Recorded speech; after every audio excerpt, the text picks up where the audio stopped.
दोस्तों नमस्कार, मेरा नाम है मनोज पवार और आप देख रहे हैं जन सेवा केंद्र। दोस्तों आज मैं आपको बताने जा रहा हूं एक बहुत ही महत्वपूर्ण वीडियो के बारे में।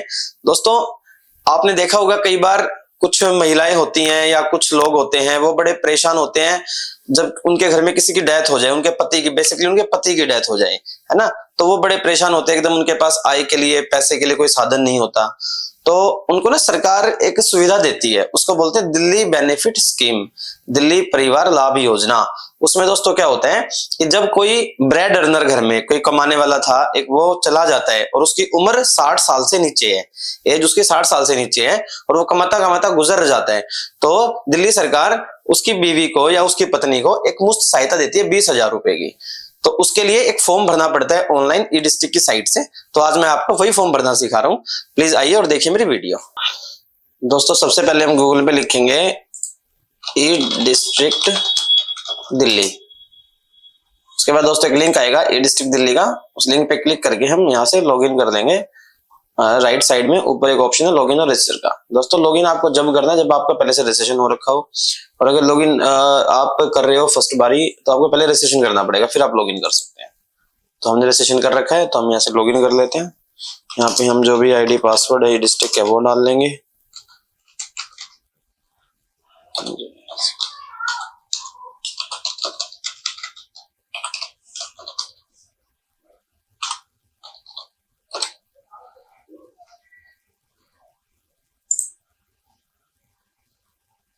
उसके दोस्तों एक डैशबोर्ड आपके सामने आ जाएगा। इस डैशबोर्ड में ऊपर ऑप्शन है अप्लाई ऑनलाइन, उसके नीचे अप्लाई फॉर सर्विसेज, इस पर आप क्लिक करेंगे। उसके बाद कंट्रोल F करके फाइंड करेंगे दिल्ली फैमिली बेनिफिट स्कीम। ये 53 नंबर पे एक सर्विस है, इसके सामने 45 जो लिखा हुआ है, इसका मतलब 45 डेज में ये पैसा आपके अकाउंट में आ जाएगा, जो भी एप्लीकेंट है उनके अकाउंट में। उसके बाद दोस्तों आपके सामने इस तरह की एक प्रोफाइल आ जाएगी। उसके बाद हम यहाँ से कंटिन्यू कर देंगे। उसके बाद दोस्तों उसमें एक फॉर्म फिल करने के लिए ऑप्शन आएगा। सबसे पहले एमएलए कॉन्स्टिट्यूएंसी, इसमें सुल्तानपुर माजरा लिखा हुआ है, तो आपको ना ये जो एमएलए कॉन्स्टिट्यूएंसी है लोकेलिटी के अकॉर्डिंग उठाता है, तो आपको बहुत ध्यान से लोकेलिटी डालनी है कि आपकी कॉन्स्टिट्यूएंसी बिल्कुल सही आई। नेम ऑफ डिस्ट्रिक्ट में डिस्ट्रिक्ट ऑटोमेटिक आ जाएगा। Are you SC ST OBC minority, अगर आप SC ST OBC या माइनॉरिटी में आते हैं तो यस करें, वरना नो कर दें। रिलीजन हिंदू, जो भी आपका रिलीजन है वो रिलीजन डाल देना। इस proof of residence since 5 years available, ये बहुत इंपॉर्टेंट ऑप्शन है। यदि 5 साल पुराना आपके पास कोई प्रूफ है, जैसे कि पहचान पत्र हो या बैंक स्टेटमेंट हो, आधार कार्ड वैलिड नहीं हो उसके लिए, पहचान पत्र हो, बैंक स्टेटमेंट हो, बिजली का बिल हो, पानी का बिल हो, तो आप जो है यहाँ पर यस करेंगे। और अगर आपके पास ऐसा कोई प्रूफ नहीं है 5 साल पुराना, तो आप इसको नो कर देंगे। नो करेंगे तो आपके सामने ये विटनेस मांगेगा MP की, और सेकंड विटनेस में MLA की, या president RWA, general secretary RWA या नेबर्स 2। तो इस तरह की विटनेस आप पढ़ के 2 विटनेस दे सकते हैं, लेकिन हमारे पास 5 साल पुराना प्रूफ है तो हम यहाँ से यस करेंगे। उसके बाद बैंक अकाउंट नंबर यहाँ डाल देंगे। बैंक अकाउंट नंबर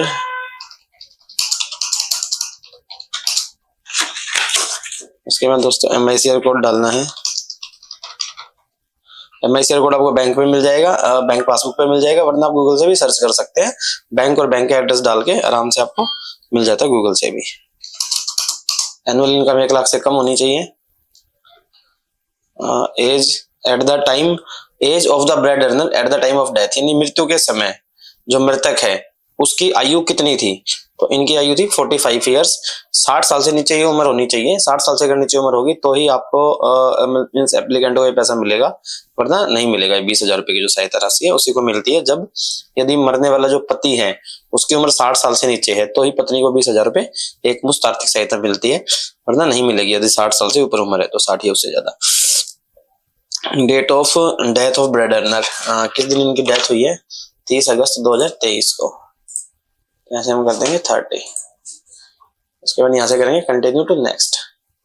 उसके बाद दोस्तों ऑप्शन आएगा डॉक्यूमेंट अपलोड का। सबसे पहले age proof of deceased person, तो age proof of deceased person में हम यहाँ से वोटर आईडी डाल देंगे। अब दोस्तों वोटर आईडी का ना हमें साइज छोटा करना है, 200 के से नीचे करना है, तो आप सीख लो आई लव PDF से कैसे करते हैं। आई लव PDF आप खोलेंगे यहाँ पे गूगल पे। उसके बाद यहाँ से आप जाएंगे आई लव PDF पे। उसके बाद यहाँ से आप करेंगे compress PDF, select PDF। Select PDF करने के बाद यहाँ से आप डॉक्यूमेंट को ले सकते हैं करने के लिए, लेकिन ये पहले से हो रखा है तो हमें जरूरत नहीं है। सीधा हम यहाँ पे आएंगे और अपलोड कर देंगे। यहाँ से एज प्रूफ में voter ID card, voter ID card में हम ये बोल रहे हैं क्या एग्जिस्टिंग डॉक्यूमेंट लेना है आपको, तो नहीं लेना। Election commission of India department automatic इसने ले लिया, इलेक्शन कमीशन ऑफ इंडिया। उसके बाद डॉक्यूमेंट नंबर, डॉक्यूमेंट नंबर हम यहाँ पे डाल देंगे MVN 0513739। जो एग्जिस्टिंग पूछ रहा है, पहले हमने एक दूसरी पेंशन में जैसे एप्लीकेंट का वोटर आईडी अपलोड किया था, तो वो वोटर आईडी नंबर उठा लेगा। और वो आपको यदि वोटर आईडी आपका अलग है तो आपको लेना नहीं होगा एग्जिस्टिंग डॉक्यूमेंट से ना। और इसमें जो है इस प्रोफेसमेंट में हम इसमें ऐसे करके इसको सेलेक्ट करके यहाँ से हम इसको कर देंगे अपलोड। इसके बाद आइडेंटिटी प्रूफ, आइडेंटिटी प्रूफ में दोस्तों यहाँ पे ऑप्शन आएगा आधार कार्ड का। अब एक ऑप्शन आ रहा है एग्जिस्टिंग डॉक्यूमेंट, इसको आप यहाँ से समझो। अभी हमने इनके विडो पेंशन भी अप्लाई की थी, तो वहां पे हमने आधार कार्ड अपलोड किया था, तो एडीएसटी को पता लग जाता है कि पहले से एक डॉक्यूमेंट अपलोड है। तो अगर हम इस पे क्लिक करेंगे तो ये पूछेगा कि आपको कोई नया डॉक्यूमेंट अपलोड करना है, do you wish to upload a new document या no continue with existing document. तो हमें एग्जिस्टिंग डॉक्यूमेंट है, हमारे पास आधार कार्ड इनका पहले से अपलोड है, तो हम इसको no continue with existing document कर देंगे। तो सिंपली यहाँ पर डॉक्यूमेंट जो है वो उठा लेगा जो पहले अपलोड कर रखा है। इनकम प्रूफ में अपलोड पे जाएंगे, इसमें हम करेंगे सेल्फ डिक्लेरेशन। दोस्तों जैसे आप इनकम प्रूफ के लिए आते हैं अपलोड करने के लिए, एक ऑप्शन आता है self declaration form for income. इसको जब आप जनरेट करते हैं तो इस तरह से आपके सामने एक फॉर्मेट आ जाता है। तो आपको क्या करना है, यहाँ पर इनकम भर देनी है, यहाँ हस्ताक्षर लगा देने हैं, यहाँ पे नाम आ जाएगा आवेदक का, पिता या पति का नाम आ जाएगा, एड्रेस आ जाएगा, मोबाइल नंबर, आधार नंबर और डेट आ जाएगी जिस डेट का फॉर्म फिल कर रहे हो। तो जो है इस तरह से आपको करना है। यही मैंने पहले से रेडी कर लिया है। अब मैं यहाँ से इसको अपलोड कर दूंगा। सिलेक्ट डिपार्टमेंट में अदर आएगा और इसके बाद जो है अदर डिपार्टमेंट नेम, तो दिल्ली फैमिली बेनिफिट का जो डिपार्टमेंट होता है वो होता है रिवेन्यू डिपार्टमेंट ना। तो यहाँ से हम कर देंगे इसको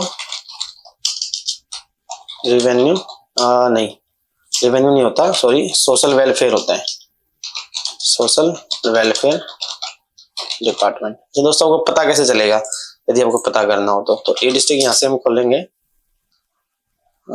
यहाँ से जब हम अप्लाई फॉर सर्विसेज पे जाते हैं और जब हमने यहाँ सर्च किया था दिल्ली फैमिली बेनिफिट स्कीम, तो देखो यहाँ आता है डिपार्टमेंट। इस डिपार्टमेंट में डिपार्टमेंट ऑफ सोशल वेलफेयर में 53 नंबर पे सर्विस है। तो देखो सभी के ना डिपार्टमेंट दिए हुए हैं, तो यहाँ से हम पता कर लेते हैं।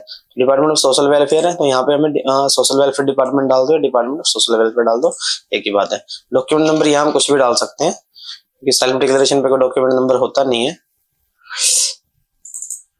और इसको हम यहाँ से कर देंगे अपलोड। इसके बाद ऑप्शन आएगा proof of bank account with latest statement.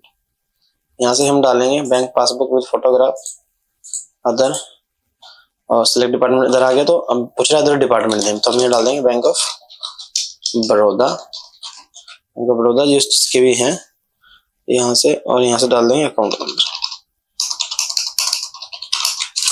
Choose file किया हमने यहाँ से और बैंक स्टेटमेंट अपलोड, ओके। अब ऑप्शन है प्रूफ ऑफ डेथ, यहाँ पर आएगा डेथ सर्टिफिकेट का ऑप्शन। प्रूफ ऑफ डेथ में डेथ सर्टिफिकेट, एग्जिस्टिंग डॉक्यूमेंट में एग्जिस्टिंग डॉक्यूमेंट पे क्लिक कर देंगे क्योंकि हमने पेंशन में ये डॉक्यूमेंट विडो पेंशन में अपलोड किया था, तो यहाँ से ऑटोमेटिक ले लेगा।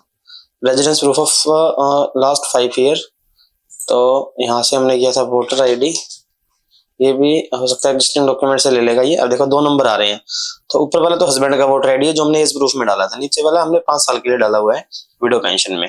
तो ध्यान रखना वो किसका वोटर आईडी लगाना है। अब हमें एप्लीकेंट का वोटर आईडी लगाना है, तो एप्लीकेंट का वोटर आईडी ये है।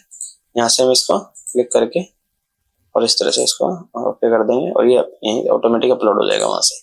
सेल्फ डिक्लेरेशन, सेल्फ डिक्लेरेशन, उसके बाद अदर, उसके बाद वही सोशल वेलफेयर डिपार्टमेंट। ये भी दोस्तों देखो self declaration form for income, ये भी यहीं से जनरेट हो जाती है। तो ये सेम जनरेट होती है ऊपर वाली भी और नीचे वाली भी, जो मैंने अभी बताया था आपको। तो हम इसको यहीं से कुछ भी नंबर डाल के और यहाँ से इसको अपलोड कर देंगे। इसमें आपको ना अभी मैं एक चीज बताता हूँ, इसमें जैसे 2 ऑप्शन आए थे, एक आया था इनकम प्रूफ और एक सेल्फ डिक्लेरेशन। ये दोनों एक ही तरह की होती है, तो एक ही डॉक्यूमेंट बना लेना, उसी को इनकम प्रूफ में अपलोड कर देना, उसी को सेल्फ डिक्लेरेशन में अपलोड कर देना, बस डॉक्यूमेंट नंबर अलग अलग कर देना, कुछ भी नंबर डाल के। अब यहाँ से हम करेंगे continue to final submit, photo upload का ऑप्शन आएगा, फोटो अपलोड कर लेंगे यहाँ से हम। फोटो इनकी मैंने यहाँ रखी हुई है, फोटो अपलोड की। Okay, continue to final submit. दोस्तों इसके बाद हम यहाँ से कर देंगे इसको फाइनल सबमिट। तो दोस्तों यहाँ आ गया ओटीपी का ऑप्शन। अब यहाँ पर हम जो भी ओटीपी है वो ओटीपी डाल के और इसको सबमिट पे क्लिक कर देंगे और ये सबमिट हो जाएगी और इस तरह आपकी पेंशन जो है वो अप्लाई हो जाएगी। तो दोस्तों ये था full process Delhi benefit scheme के लिए अप्लाई करने के लिए। दोस्तों आप मेरी वीडियो देख करके किसी भी निराश्रित महिला की सहायता कर सकते हैं। और दोस्तों यदि आपको मेरी वीडियो ये अच्छी लगी हो, आपको वीडियो पसंद आई हो, तो लाइक जरूर करें, शेयर करें, ज्यादा से ज्यादा इसको अपने व्हाट्सएप स्टेटस में और जितने भी आपके सोशल मीडिया प्लेटफॉर्म है सभी से इसको शेयर करके ज्यादा से ज्यादा सब्सक्राइब इस पर बढ़वाएं और लाइक ज्यादा से ज्यादा करवाएं इस वीडियो को। थैंक यू, धन्यवाद।